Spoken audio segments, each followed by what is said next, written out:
son cœur. Rana, à toi.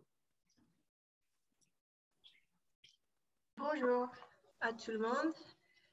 Et oui, tu as bien dit, Mathé, c'est vraiment un honneur de pouvoir partager avec vous aujourd'hui, être avec vous, même si c'est à travers des écrans. Mais j'espère que ce matin, ça va être vraiment un encouragement et je vais faire un peu cheerleader. Vous connaissez les filles de pom-pom, cheerleader, pour booster. Et je dis ça au début parce que quand je commence le sujet, vous allez être c'est un encouragement ça? Je ne suis pas sûre. Non, je rigole. Mais pour dire que c'est juste pour un peu la suite, je dirais, de ce que Luc nous a partagé la semaine dernière sur l'autorité. C'est le moment de se lever, de prendre l'autorité au nom de Jésus, être qui nous sommes. Donc, c'est pas loin de ça, c'est un peu une suite. Et ouais, je sais que nous sommes tous occupés peut-être par ce qui se passe dans le monde actuellement. Et encore plus avec l'Ukraine et la Russie, ils sont nos voisins et ça nous touche. Et puis les réfugiés qui arrivent et on peut être vite surmené. Mais ce matin, je veux nous encourager, c'est un peu le processus par lequel je suis passée, peut-être après la guerre a commencé tout de suite là. Mais plus ou moins, c'est un petit rappel, j'espère un bon rappel ce matin de qui est Dieu et qui nous sommes. Vous êtes avec moi? On y va? Cool. OK. Commençons. Donc, justement, comme j'ai dit, avec tout ce qui se passe, on peut être vite un peu noyé dans les infos actuelles et tout ça. Mais rappelons-nous que Jésus nous a prévenus et la Bible nous a prévenus. Donc, quelque part, il n'y a pas de surprise et je ne sais pas si pour vous, ça m'encourage. Alors, on sait que Dieu, il est tout puissant, il est omniscient, il sait tout. Mais quelque part, je pense que quand nous sommes choqués ou ça nous prend, que c'est un peu, mais Dieu, tu vois ce qui se passe? Mais bien sûr. Et en plus, Jésus, il nous a prévenus. Donc, en Matthieu 24, à partir du verset 6, il parlait à ses disciples et il a dit, vous savez bien, je suis sûre que vous avez répété même ces versets récemment. Vous entendrez parler de guerre et de bruit de guerre. Gardez-vous d'être troublés. En anglais, il y a une version qui dit « Ne soyez pas alarmés, car il faut que ces choses arrivent. Mais ce ne sera pas encore la fin. Une nation se lèvera contre une nation et un royaume contre un royaume. Et il y aura en divers lieux des famines et des tremblements de terre. Tout cela ne sera que le commencement des douleurs. » OK, très encourageant, merci Jésus. Ça continue. Et puis verset 13, « Mais celui qui persévérera jusqu'à la fin sera sauvé. » Cette bonne nouvelle du royaume sera prêchée dans le monde entier pour servir de témoignage à toutes les nations. Alors viendra la fin. OK. Donc, vraiment, il nous a sorti toute une liste. Pour moi, ça se ressemble à la fin des temps, mais ça se ressemble à la fin des temps depuis longtemps. Et Jésus, il a dit, c'est que le commencement, n'est-ce pas? Parce qu'on a eu des guerres, des famines, tous ces trucs, les persécutions et tout ça. Donc, je suis sûre pour la Première Guerre mondiale, et on disait que c'était la guerre pour terminer, pour faire fin à toutes les guerres. Est-ce que vous êtes au courant que ça, c'était le petit nom de Première Guerre mondiale? Et puis, quelques années après, on a eu Deuxième Guerre mondiale. Et puis, je sais que les parents de Nadou sont les pieds noirs. Ils ont vécu la guerre en Algérie. Donc, ce n'est pas que les guerres dans le monde occidental. Il y a toujours les guerres, n'est-ce pas? Soit en Asie, soit en Afrique. Il y a les tremblements de terre, il y a les famines. Donc, on vit dans les derniers temps depuis longtemps. Mais ce que Jésus, il voulait dire et encourager ses disciples, c'était mais celui qui persévérera jusqu'à la fin sera sauvé. Donc, ça veut dire qu'on a besoin de persévérance, n'est-ce pas? Et là, je trouve que dans le monde occidental, justement, que l'Église occidentale s'est endormie un peu. Et je pense que le confort, même si on aime le confort, moi d'abord, hein, j'aime bien mes douches chaudes, l'électricité, mon lit, mon espace, une voiture. J'aime tout ça. Mais je pense que tous les conforts et toute la rapidité, avec un micro-ondes, on peut avoir un repas dans quelques secondes, encore plus vite que quelques minutes. Si on a acheté de bonnes choses, ou on peut passer à un fast-food comme McDonald's et on est nourri rapidement. On a les écrans. Avant, vous vous souvenez, je pense que la majorité, on a quelques jeunes là. Vous vous souvenez des bibliothèques et les énormes livres de référence? Est-ce que ça, c'est encyclopédie? Je ne sais pas si j'ai le bon mot. Quand on faisait les recherches pour les gros papiers à l'école, pour les... c'est quoi le mot? Oui.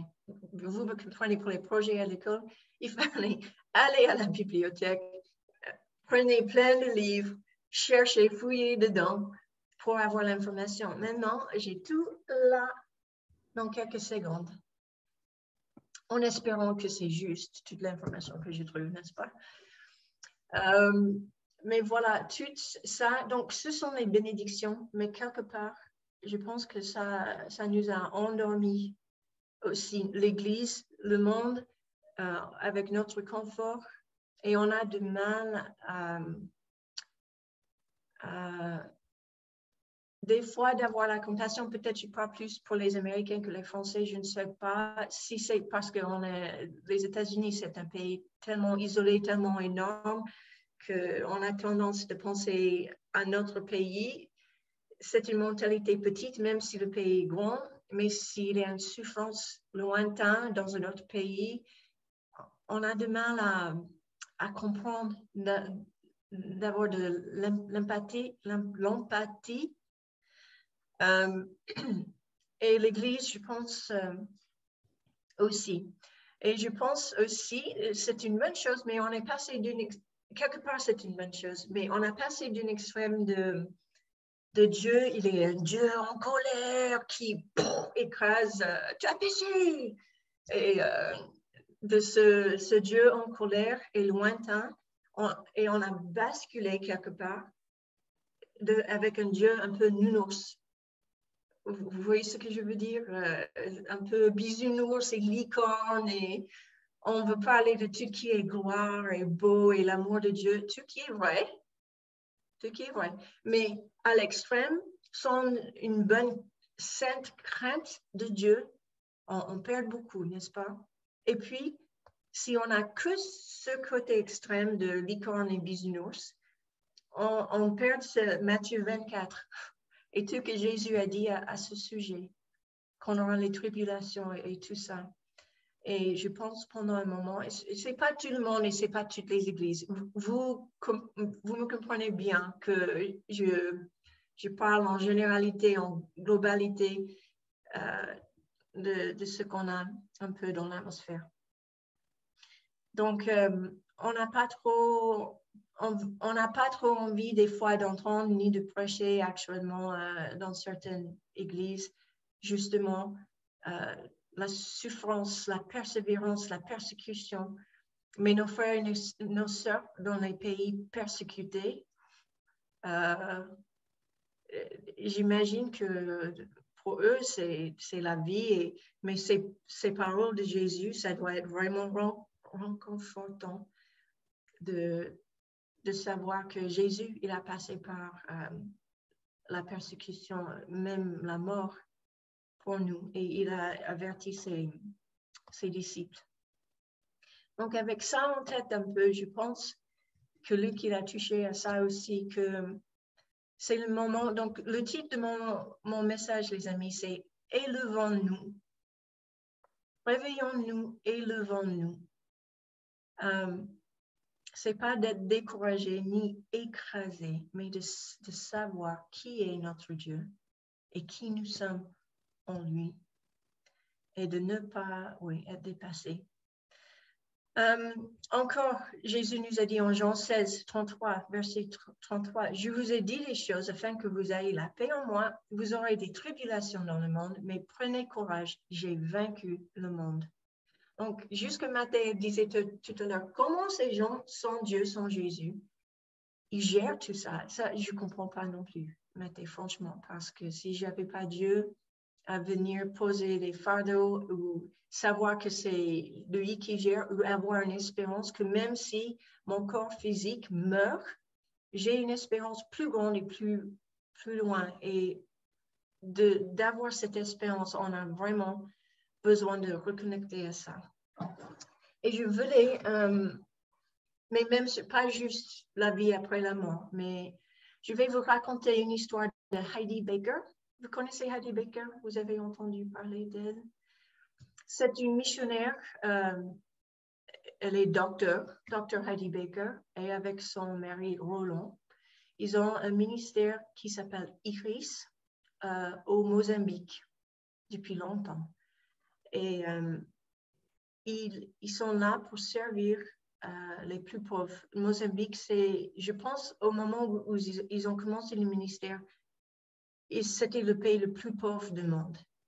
Donc, ils sont allés vraiment pour aider ces gens-là et créer une communauté chrétienne pour former, faire les disciples, mais même pour nourrir, soigner. Donc, ils font beaucoup de choses depuis beaucoup d'années. Et cette dame, elle a vécu énormément de miracles, de choses énormes. Genre, une fois, elle a raconté une histoire où elle était au Mozambique et il y avait 15 soldats autour d'elle. Elle était encerclée avec les armes vers elle, 15. Et elle est une petite femme blonde aux yeux bleus. Bien sûr, elle se mélange pas facilement au Mozambique, mais pour dire que sa réponse à ces soldats était « Wow, je dois être vraiment dangereuse pour autant de sécurité que vous, 15 hommes avec des armes vers elle, juste elle, toute seule. » Mais pour dire que la situation est passée, mais elle a vécu ce genre de choses, les délivrances, les guérisons, les miracles énormes. Mais il y a un mois, elle a parlé à une église aux États-Unis et elle a raconté une histoire. Je ne sais pas si vous êtes au courant, mais il y a une guerre au Mozambique actuellement.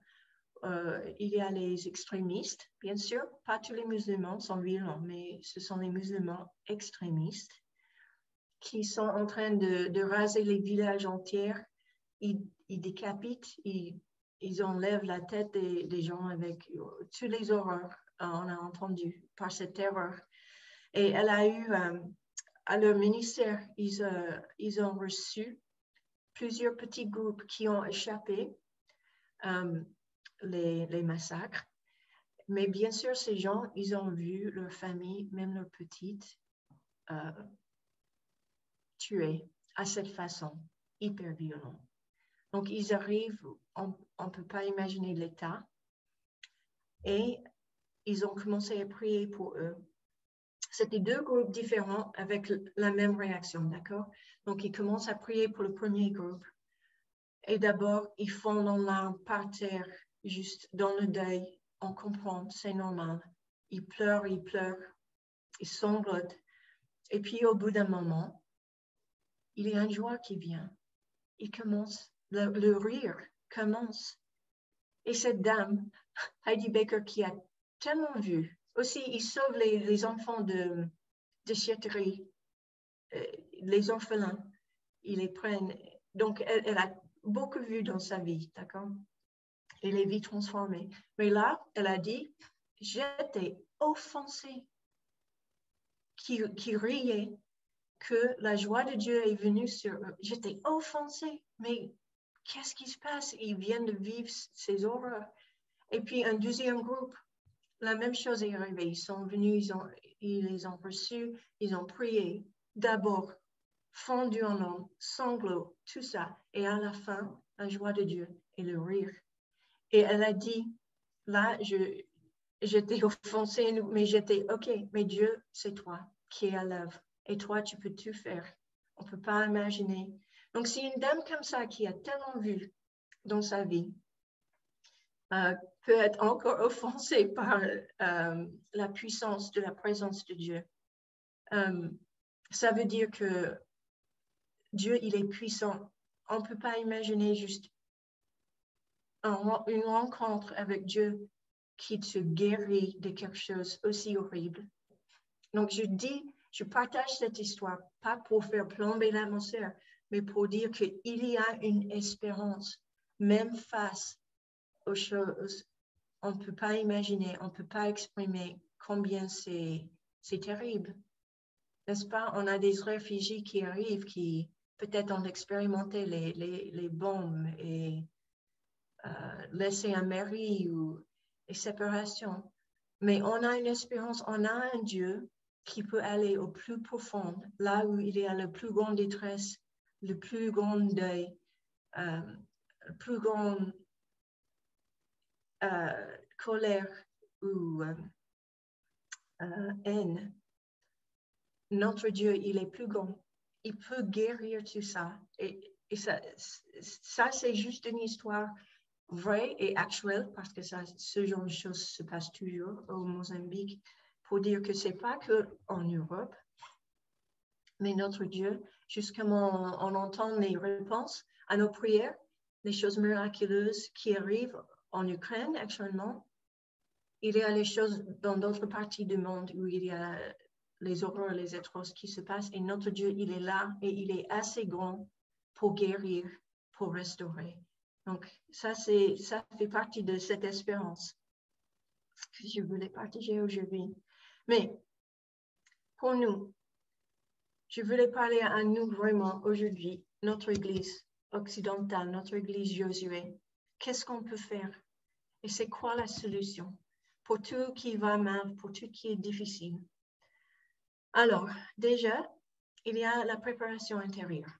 Si ces dernières 2 années ne t'ont pas préparé, maintenant c'est le moment. Et je suis sûre que nous sommes tous enchantés, n'est-ce pas, encore?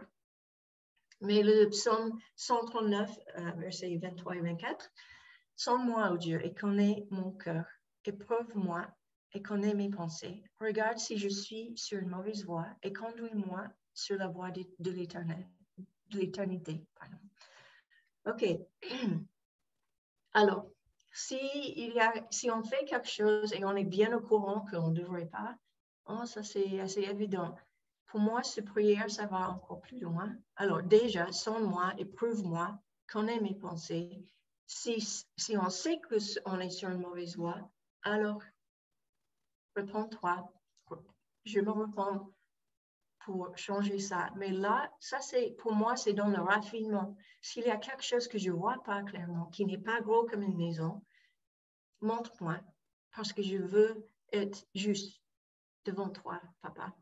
Et je ne vais pas passer beaucoup de temps là. C'est juste pour dire, si ça va chauffer encore, le plus qu'on est nettoyé nous-mêmes, le plus qu'on est guéri nous-mêmes, le plus qu'on est fort nous-mêmes, le plus facile pour faire confiance à Dieu et avancer avec lui, avec sa pensée, et ne pas avoir à gérer les choses intérieures autant.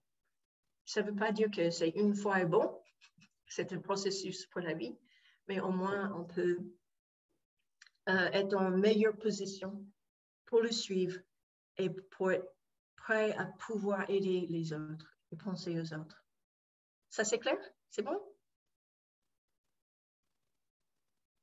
OK, merci. OK. Alors, intérieur, mais qu'est-ce qu'on peut faire? Alors, prenez vos armes, tenez ferme, priez. Ça vous parle de quel passage dans la Bible? Encore un passage qu'on connaît très bien. Prenez vos armes, tenez ferme, mettez l'armure de Dieu, priez. Voilà, Éphésiens 6, 12 à 18. Et je vais lire juste un peu. Car nous n'avons pas à lutter contre la chair et le sang, mais contre les dominations, contre les autorités, contre les princes de ce monde de ténèbres, contre les esprits méchants dans les lieux célestes. Donc, on n'avait pas mal parlé de ça. Quand on prie, on sait bien, on aime les Ukrainiens, mais on aime autant le peuple russe, n'est-ce pas? Parce que ce n'est pas contre un peuple, mais c'est contre ses esprits, ses dominations et ses autorités qu'on va prier. Et on voit ce qui se passe dans les lieux célestes, on voit dans le naturel. Donc, on veut vraiment traiter par nos prières dans le monde céleste ou spirituel. OK, verset 13. C'est pourquoi prenez toutes les armes de Dieu. Je suis en train de, mais vous avez déjà lu, mais je suis en train de vous dire ce que tu peux faire. C'est pourquoi prenez toutes les armes de Dieu afin de pouvoir résister dans le mauvais jour et tenir ferme après avoir tout surmonté. Tenez donc ferme. Tenez donc ferme. Donc, nous prenons les armes, nous résistons au mal et nous tenons ferme. Voilà à nouveau la persévérance. Ne lâchons pas. Après, bien sûr, ça parle de toute l'armure, de justice, de zèle, de paix, toutes ces choses qui sont très importantes.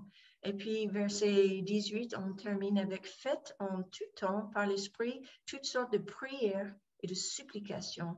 Veillez à cela avec une entière persévérance et priez pour tous les saints. » Si jamais tu penses que je fais que prier, c'est pas grand-chose, je suis vraiment impuissant, ces versets-là nous rappellent que c'est pas vrai que prier.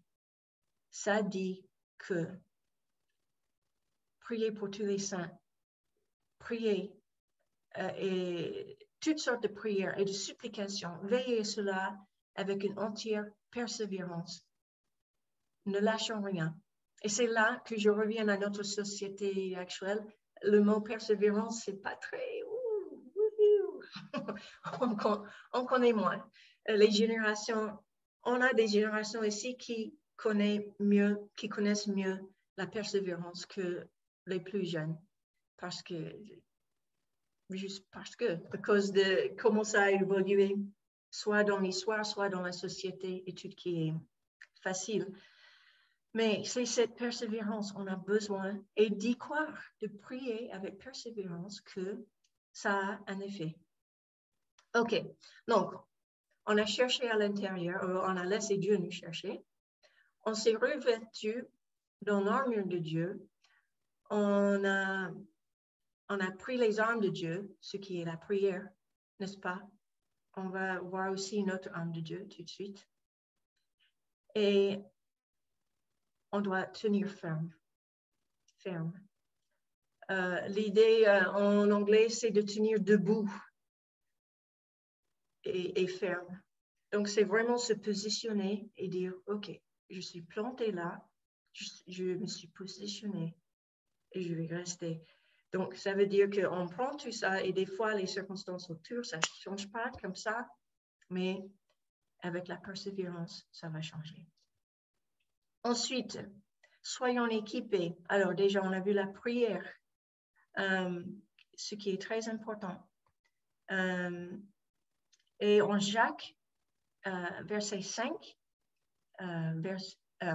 chapitre 5, verset 16, le deuxième partie, la prière fervente du juste a une grande efficace. On a entendu, il faut y croire, on y va, on lâche rien dans la prière. OK, quoi d'autre? Sa présence, c'est la prière, c'est la louange, c'est rendre gloire à Dieu. On est équipé dans sa présence parce qu'on est changé, on est renforcé, on est nourri. Alors, on est dans un marathon, les amis. Ce n'est pas un sprint, ce n'est pas un parcours court, c'est un marathon. Il faut du carburant, il faut du repos, il faut de l'entraînement, il faut tout ça, n'est-ce pas, pour un marathon. Donc là, dans sa présence, ça fait partie de notre carburant et aussi de notre repos. Aussi, sa parole. Le psaume 119, verset 103 jusqu'à 105. Alors, tout le psaume 119, si tu veux, un poème d'amour pour la parole de Dieu, passe du temps dans le psaume 119. C'est tellement riche. Mais ces versets disent « Que tes paroles sont douces à mon palais, plus que le miel à ma bouche. Par tes ordonnances, je deviens intelligent. Aussi, je hais toute voix de mensonge. Ta parole est une lampe à mes pieds et une lumière à mon sentier. » Si on n'a pas besoin de ça aujourd'hui, alors quand? Ok, déjà d'avoir quelque chose de douce, devienne intelligent avec tout qui est bête qui passe dans le monde. Haïr toute voix de mensonge, il y en a plein. Et d'avoir une lampe à nos pieds et une lumière pour notre sentier. On a besoin de ça aujourd'hui, n'est-ce pas? Tout ça est dans la parole de Dieu. Donc, c'est le moment de devenir amoureux. Et je pense que Nadu, elle a partagé dans un message une fois, mais on sait bien, si on a faim et on mange de la nourriture, après, on n'a plus faim. Mais avec la parole de Dieu, si on ne mange pas la parole, on n'a pas faim. Mais dès qu'on commence à manger la parole de Dieu, on a de plus en plus faim. Donc, je vous encourage, si vous n'avez pas déjà une diète bien riche en parole de Dieu, que vous commencez morceau par morceau, une discipline quotidiennement pour manger, pour prendre cette parole qui va nous donner toutes ces forces, tout cet éclairage, toute cette intelligence. N'est-ce pas? Je sais que beaucoup sont les amis de la Bible que Denis nous a partagé. On a plein de trucs. J'ai une application sur mon portable et c'est avec les plans, c'est vraiment, ça peut vraiment aider. Même si tu n'as pas 1 heure, tu peux trouver 10 minutes quelque part. Ça va nous aider. Il faut nous équiper. On a besoin de ça avec tout le bruit dans le monde actuel. Ensuite, donc, on a la présence, la parole. Et maintenant, on a la communauté. N'est-ce pas, Anne? Je sais que Anne, elle va être fan d'être en communauté. Alors, en Hébreux 10, 24 et 25, veillons les uns sur les autres pour nous exciter à la charité et aux bonnes œuvres. N'abandonnons pas notre assemblée, comme c'est la coutume de quelques-uns, mais exhortons-nous réciproquement, et cela d'autant plus que vous voyez s'approcher le jour. OK. Le verset 24. Veillons les uns sur les autres pour nous exciter à la charité et aux bonnes œuvres. Il y a une version en anglais. Vous allez trouver intéressant. Je vais retrouver le mot en français. OK, Agathe, je vois que tu es là. Agathe, elle va connaître bien, mais je pense qu'elle n'utilise pas avec son cheval.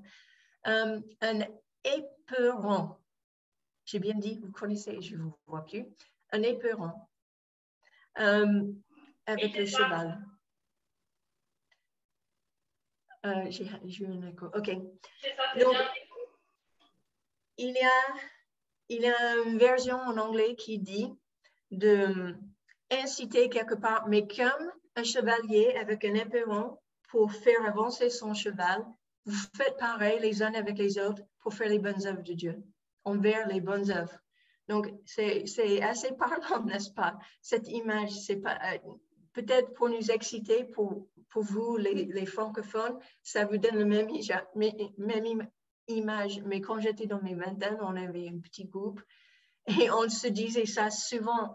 Et on était un peu comme, allez, comme on fait, un cheval, c'était vas-y, tu peux y aller, vas-y, fais-le. Dieu, il te parle, vas-y. Donc, c'est un peu dans ce style. Je viens de payer des cowboys, donc voilà, ça doit vous expliquer pourquoi ça me revient tellement. Donc, on veut être ça les uns pour les autres. Vraiment là, avec nos épurons, mais gentils. Avec de l'enthousiasme, mais ouais. OK. Et pourquoi la communauté? Jésus, il nous a dit, aussi, je veux vous encourager. Si vous voulez être vraiment encouragé par Jésus lui-même, et comment il a prié pour nous, ses disciples et nous, allez vous plonger dans Jean 16 et 17, chapitre 16 et chapitre 17. C'est tellement riche, c'est tellement beau, c'est tellement encourageant d'entendre ce que Jésus, ses prières, sa pensée, sa prière envers Papa pour nous. Et souvent, ça m'encourage énormément. Mais là, en Jean 17, verset 20, il priait, il a dit, ce n'est pas, il priait le Père pour ses disciples. Ce n'est pas pour eux seulement que je prie, mais encore pour ceux qui croient en moi par leur parole. Ça veut dire nous, que les disciples, les croyants qui viendront après, je prie pour eux aussi. Donc, Jésus, il priait pour nous dans ce truc. Et comme je parle de la communauté, qu'est-ce qu'il a dit? Verset 22, je leur ai donné la gloire que tu m'as donnée afin qu'ils soient un, comme nous sommes un. Wow! Jésus nous a donné sa gloire. Ce n'est pas l'amour que j'aurais pensé pour l'unité, mais il nous a donné sa gloire, que nous devions un, comme lui et le Père sont un. C'est fort, n'est-ce pas? Donc, c'est par la gloire de Dieu. Donc, cette idée de communauté, d'être les uns avec les autres, s'encourager, se pousser dans le bon sens vers Dieu et vers les bonnes œuvres. On voit cette importance. OK, encore avec, donc ça peut être, je veux vous parler aussi, on vit ça beaucoup dans les maisonnées. On a besoin les uns des autres, on prie les uns pour les autres, on s'écoute. S'il y a un besoin, on peut être là les uns pour les autres. Donc vraiment, les maisonnées sont beaucoup pour ça. Donc si tu n'es pas encore dans une maisonnée, je t'encourage d'y aller. On revient à Éphésiens 4. On connaît bien ce passage à partir de verset 11. C'est celui qui a fait don de certains comme apôtres, d'autres comme prophètes, d'autres comme prédicateurs de l'évangile et d'autres encore comparables à des bergers comme enseignants. OK. Souvent, on reste un peu sur ça. Alors, ces dons-là ne sont pas qu'on ait des superstars chrétiens, les spécialistes. On les met sur scène. On reste, vous connaissez maintenant Achim quand il fait chauffer la chaise comme ça. C'est pas pour mettre certains sur scène et qu'on chauffe les chaises, non, pas du tout, pas du tout, pas du tout. Ça, c'est un verset parmi un passage très riche. On continue, verset 12. Il a fait don de ses hommes et femmes pour que les membres du peuple saint soient rendus aptes à accomplir le service en vue de la construction du corps de Christ. Donc, ces gens-là sont mis au travail pour équiper les autres, pour lever les autres. Pourquoi? Parce que c'est nous tous ensemble. Les superstars ou les spécialistes, ils peuvent pas tout faire. Ce n'est pas que ça, le royaume de Dieu. C'est nous tous ensemble. Donc, leur mandat, c'est de lever et équiper les autres. Ainsi, nous parviendrons tous ensemble à l'unité dans la foi et dans la connaissance du Fils de Dieu. On parle de l'unité, à l'état d'adulte, à un stade de maturité où se manifeste la plénitude qui nous vient de Christ. Donc, c'est là, on veut la plénitude partout dans le corps de Christ. De cette manière, nous ne serons plus de petits enfants ballottés comme des barques par les vagues et emportés ça et là par le vent de toutes sortes d'enseignements à la merci d'hommes habits à entraîner les autres dans l'erreur. Là, on parle encore de notre société, c'est tellement ça qu'il y a plein qui veulent nous séduire par-ci, par-là, suivez-moi, suivez-moi, on a les influenceurs et tout ça. Donc, l'idée, c'est qu'on devient à la maturité, tous. Et aussi, ce truc, qu'on soit plus enfants ballottés comme des barques par les vagues et emportés, ça est là. Et il y a plein de vagues actuellement. Il y a une guerre, il y a une pandémie, il y a ci, il y a ça. Mais si on est dans la maturité, on va tenir bon. Et tout ça, on voit, OK. Pour résumer un peu la parole et la présence, on peut aller dans les actes des apôtres. Là, le Saint-Esprit, ils étaient ensemble, ils priaient ensemble. Le Saint-Esprit est venu, la présence de Dieu est venue. On a eu les langues de feu sur les têtes. On a eu les conversions 3000. Et puis ensuite, ils faisaient quoi? Ils étaient chez les uns les autres, ils vivaient en communauté, ils partageaient tout en commun. Donc, on voit vraiment que la présence et la communauté, ça va vraiment ensemble et c'est hyper puissant. OK. Tout ça, simplement, pour dire, les amis, nous sommes puissants. Nous ne sommes pas impuissants. Les premiers quelques jours de guerre, je me sentais noyée et impuissante. Et juste, ouais. Mais quand je suis revenue à, OK, non, la prière, c'est puissant. Avec ces versets, je me suis rejoint à un groupe qui priait. Cette première fois de prier en groupe pour cette situation, je me sentais encore plus puissant. Pourquoi? Parce qu'on est ensemble. Parce qu'on est plus que moi à croire que la prière est puissante. Mais c'est écrit. On a lu en Jacques que la prière fervente du juste a une grande efficace. Donc, nous sommes puissants. La parole, les paroles de notre bouche est puissante. On peut changer les choses dans l'atmosphère et ça va changer les choses dans le naturel. Amen.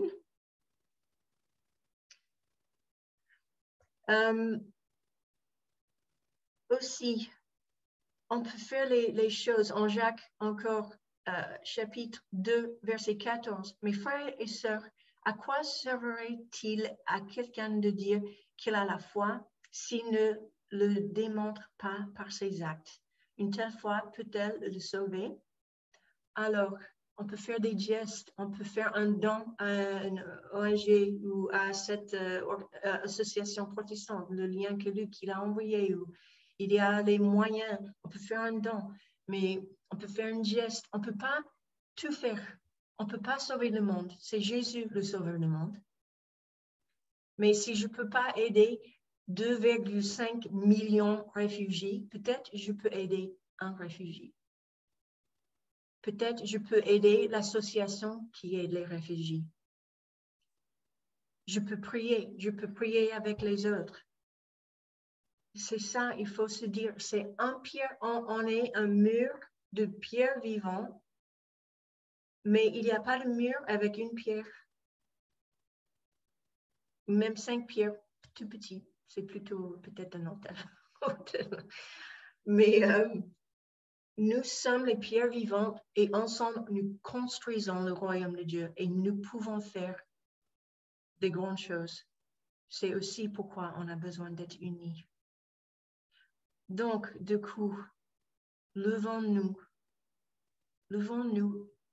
dans ce moment d'être le peuple de Dieu, d'être les fils et filles de Dieu, d'être les instruments d'espérance, de parler la vérité où il y a les mensonges, donner une lumière où c'est ténébreux, donner cette espérance que quand tout est noir, ça ne prend qu'une allumette pour chasser la noire.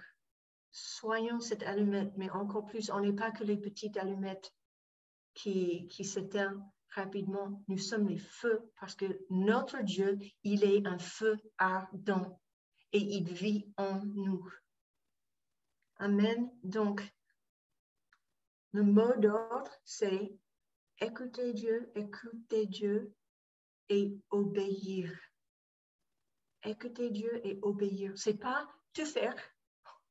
C'est pas tout écouter. Alors, on veut être informé pour bien prier, mais lâchons les écrans, lâchons les infos. On ne peut pas se nourrir que des infos. Ça va nous noyer. Donc, soyons assez informés. Ça, il faut gérer. Moi, je suis plus sensible peut-être que d'autres. Donc, je dois me limiter pas mal. Mais en même temps, je veux être informée pour savoir comment prier. Mais c'est quoi pour toi le bon équilibre?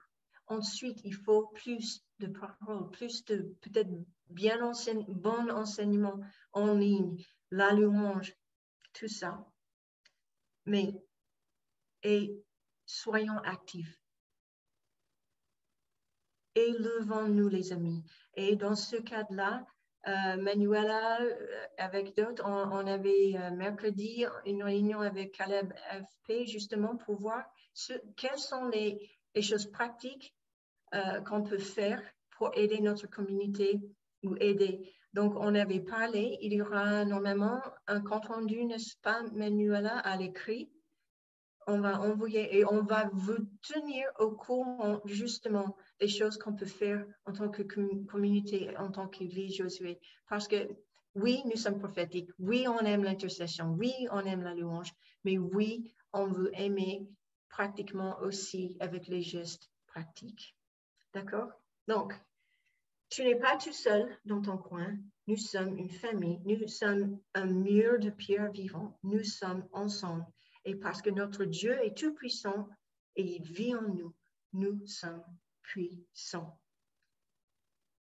Dernière chose, juste petit encouragement, je regarde le temps. David nous a partagé, il y avait une prophétique de Martin Scott. Il est anglais et on connaît depuis longtemps Martin. Et il a vu que l'année 2022 allait être chaud, hein? Elle allait être dure. Mais une des choses dans la parole qu'il a envoyée, il a dit, il a vécu une vision où il y avait tellement de bruit et il fallait s'abaisser pour trouver le lieu où c'était calme. Donc, l'encouragement était qu'il y aura énormément de voix qui parlent de tout, même dans le monde chrétien, il a dit. Il faut se brancher avec le Saint-Esprit et trouver ce lieu de calme pour pouvoir entendre la voix de Dieu. Donc, ça, c'est un encouragement pour nous. Et Anne Griffith, pareil, elle a vu un peu cette guerre venir, un pays qui voulait reprendre l'ancien territoire. Et son encouragement était prions que les projets de l'ennemi soient stoppés. Donc, même si elle a vu, son encouragement, c'est pas, restons pas neutralisés, prions contre les projets de l'ennemi. Donc, ça nous encourage que les prophètes d'aujourd'hui ont reçu, ont entendu, ils savaient de l'avance. Dieu, il parle, il fait rien, il parle à son peuple, qu'on soit au courant, et on peut marcher en partenariat avec lui. Donc, marchons avec lui, et dans la prière, et dans l'écoute. Donc, pour moi, encore une fois, je vous encourage. Écoutez Dieu, obéir à Dieu. Ça, c'est vraiment, et là, notre vie va être équilibrée et on va pouvoir avancer et pas être neutralisé par la lourdeur. C'est lourd. C'est lourd. Mais on va surmonter tout ça ensemble. Pourquoi? Parce que Jésus, il est roi. Et nous sommes les fils et filles de Dieu. Voilà. Amen. Merci beaucoup de votre écoute ce matin. Merci.